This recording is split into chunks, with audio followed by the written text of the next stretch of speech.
이제 소금물하고 물감물을 넣을 건데 친구들 여기다 넣었을 때 어떤 변화가 일어날 것 같나요? 뭐 물 양도 똑같으니까 뭐 그냥 소금물은 이쪽에 있고 물감물은 이쪽에 있지 않나요? 네, 그럼 실제로 한번 해보도록 할까요? 네. 네. 하나, 둘, 셋. 같은 양의 물감물과 소금물을 동시에 부어보는 대원들. 물감을 섞은 물이 소금물 쪽으로 이동하고 있어요.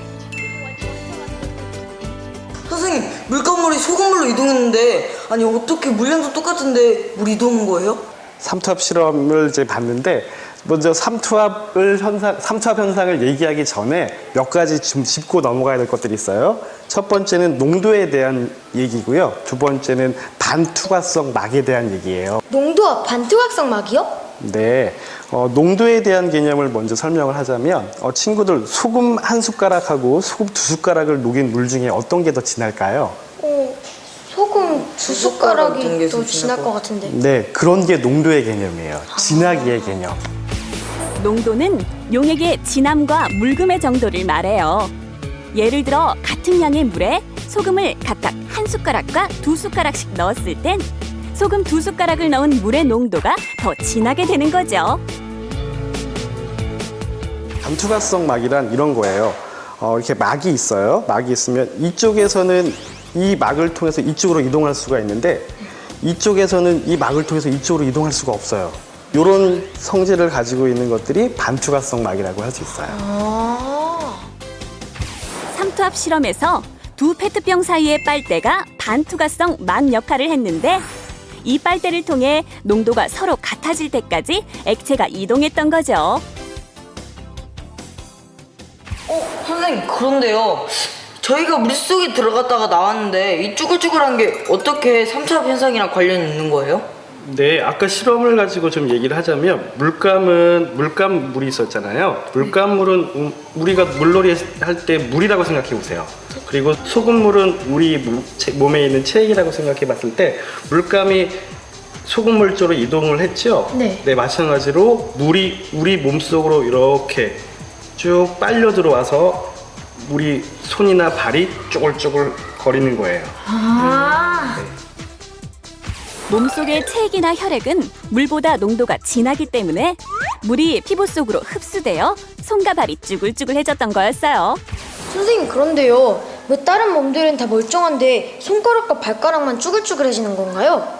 아, 네. 그 이유는 손하고 발에 피지층이라는 것들이 있어요. 근데 다른 몸에 비해서 손하고 발에 피지층이 부족하기 때문에 상대적으로 손과 발이 더 쭈글쭈글해지는 거라고 얘기할 수 있어요. 근데 그 밖에도 삼투압 현상을 우리 주위에서 사용할 수 있는 예들을 찾아볼 수 있어요.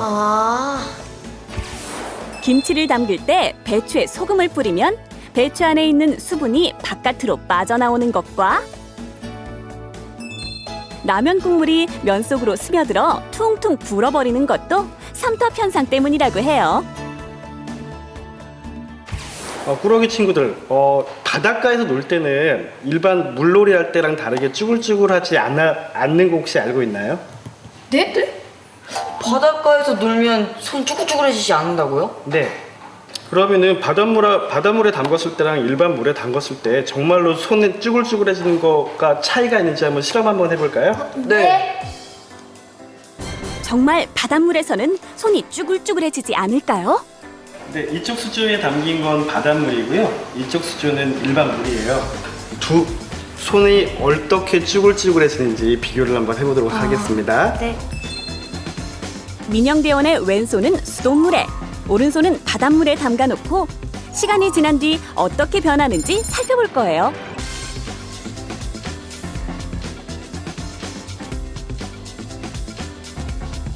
우와, 얘 일반 물만 하고 있어.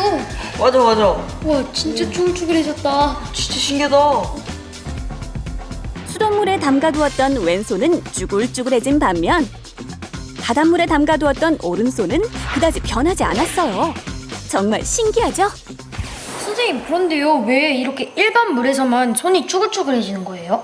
네, 일반 물에서는 일반 물과 우리 몸속의 농도 차이가 많이 나는데요. 네. 몸속의 농도 그러니까 낮은 데서 높은 데로 물이 들어가는 거잖아요. 네. 그래서 쭈글쭈글 거리는 거고요. 바닷물은 반대로 바닷물의 농도가 훨씬 더 우리 몸보다 높지요. 네. 그래서 우리